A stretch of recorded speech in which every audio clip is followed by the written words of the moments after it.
तत्त्वम असि, सभी अवतारों को मेरा नमन। साथियों, कहते हैं कि हम सब उस परमात्मा के स्वरूप है, उस परमात्मा के अंश है, लेकिन हम सभी में इतने दुर्गुण, इतने दोष आ जाते हैं, तो फिर वह परमात्मा उन दोषों को स्वीकार कैसे करता है? हम उन दोषों को पकड़ कैसे लेते हैं? यदि हम उस परमात्मा के अंश है, जो परमात्मा सबका पिता है, यदि हम उसकी संतान हैं, तो फिर हम उन दोषों को पकड़ कैसे लेते हैं? साथियों, हमें यह देखना होगा कि केवल हम ही उसकी संतान नहीं है, यह पूरा अस्तित्व उसकी संतान है, और स्थितियों और परिस्थितियों के अनुसार उसके जो अंश है वे किसी न किसी संस्कारों को ग्रहण कर जाते हैं और उस भांति से अपनी जीवन यात्रा पर आगे बढ़ते हैं। और उस जीवन यात्रा में जो उन्होंने संस्कार ग्रहण किए हैं, जिस भांति से वे संस्कारित हुए हैं, जब हम इस भौतिक जगत के पटल पर उनको देखते हैं तो उसमें हमें कुछ गुण और कुछ अवगुण नजर आते हैं, क्योंकि उस परमात्मा का जो एक अंश हमारे अंदर होता है वह पूर्ण रूप से स्वतंत्र होता है। तभी तो परमात्मा का अंश है कि वह पूर्ण रूप से स्वतंत्र है। वह किन संस्कारों को ग्रहण करे, किन को ग्रहण न करे, किस मार्ग पर आगे बढ़े, किस मार्ग पर आगे न बढ़े, यह उसकी पूरी की पूरी स्वतंत्रता होती है। यदि वह स्वतंत्र न हुआ तो फिर परमात्मा का अंश भी ना हुआ।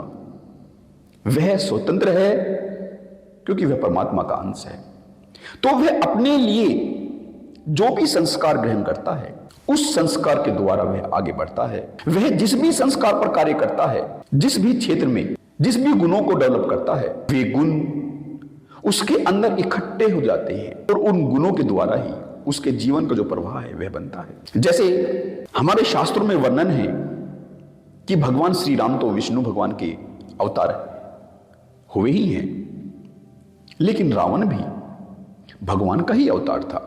रावण ने किन्हीं और गुणों को धारण किया और भगवान श्री राम ने किन्हीं और गुणों को धारण किया। राम के जो संस्कार थे वे बिल्कुल डिफरेंट थे। भगवान श्री राम की जो एक स्थिति थी, जो उनका अवतरण था, वह बिल्कुल डिफरेंट गुणों के साथ था।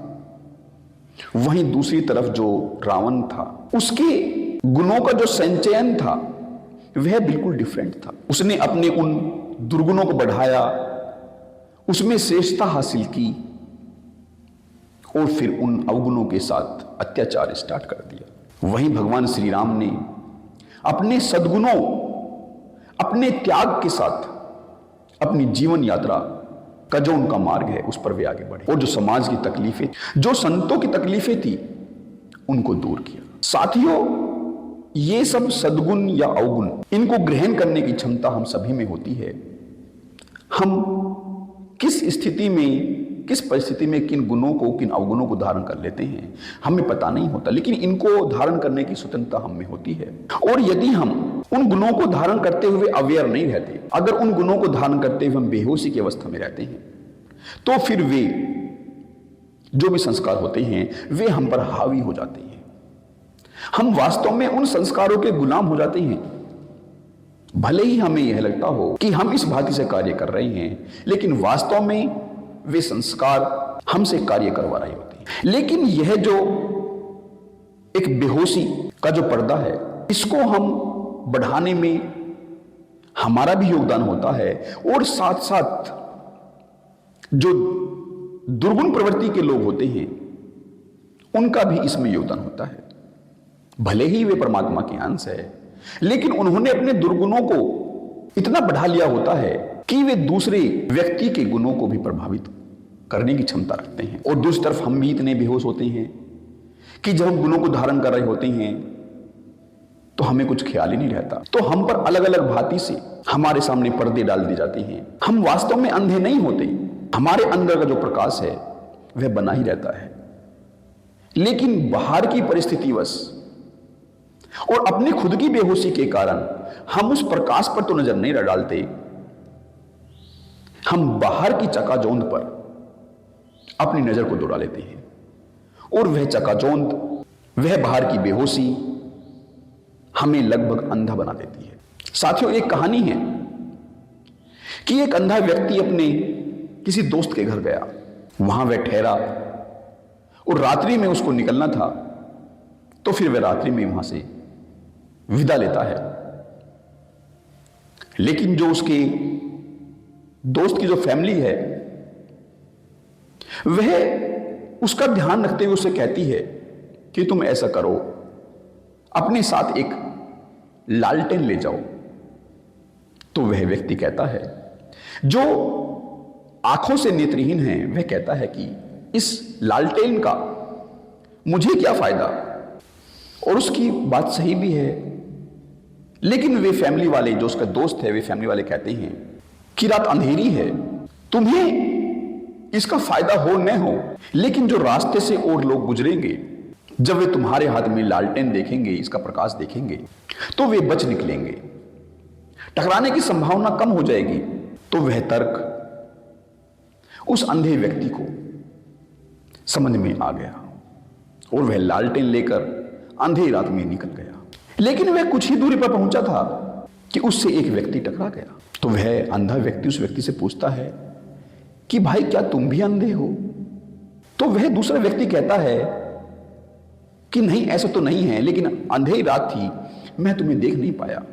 तो वह अंधा व्यक्ति कहता है कि मेरे हाथ में तो लालटेन है, तुम इसकी रोशनी में भी मुझे नहीं देख पाए। तो वह दूसरा व्यक्ति कहता है कि तुम्हारे हाथ में लालटेन होगी, लेकिन वह बुझी हुई है, उसमें प्रकाश नहीं है, तो मैं बिना प्रकाश के कैसे देख पाता। वह लालटेन बिल्कुल बुझी हुई लालटेन है, कोई उसमें रोशनी नहीं है, जिस वजह से मैं उसको देख नहीं पाया और मेरी तुमसे टक्कर हो गई। इसके लिए मैं तुमसे सॉरी मांगता हूं, क्षमा मांगता हूं। साथियों, जब हम बाहर की जो चकाचौंध है, जिसको हम अट्रैक्शन कहते हैं, जब हम उस पर अपने ध्यान को ले आते हैं, अपने अंदर के आंतरिक जो दिया होता है उस पर से अपने ध्यान को हटाकर बाहर की चकाचौंध पर अपने ध्यान को ले आते हैं, तो वे चकाचौंध हमें अंधा कर देती है, बेहोश कर देती है, और हम उस बेहोशी में देख ही नहीं पाते कि यह चकाचौंध हमारी नजरों को कमजोर कर रही है। हम नहीं देख पाते, और केवल इतना ही नहीं, बल्कि जो हमारे अंदर का दिया होता है हम उसको भी भूल जाते हैं। और जब कोई संत महात्मा अपने उस दिए की जो ज्योत है उसको बनाए रखते हुए उस परमात्मा की तरफ अपने कदमों को बढ़ाता है और उसकी रोशनी इस संसार में चारों तरफ फैलती है, तब जाके हमें कहीं आभास होता है कि यह रोशनी जो अमुक संत से प्रज्वलित हो रही है, ऐसी रोशनी हमें भी चाहिए, हमें भी यह प्रकाश चाहिए, ताकि हम उस परमात्मा को देख पाए। और फिर वह अपनी उस रोशनी पर कार्य करने के लिए हमें कुछ उपाय बताते कि अपनी जो अंतर यात्रा है उसकी तरफ जाओ, अपने आप को उस परमात्मा को समर्पित कर दो। लेकिन हम अपनी उस अंतर ज्योति से इतने दूर आ चुके होते हैं कि हमें विश्वास ही नहीं होता। हम सोचते हैं कि हमारे अंदर कोई दिया है ही नहीं, कोई हमारे अंदर रोशनी, हमारे अंदर कोई ज्ञान है ही नहीं।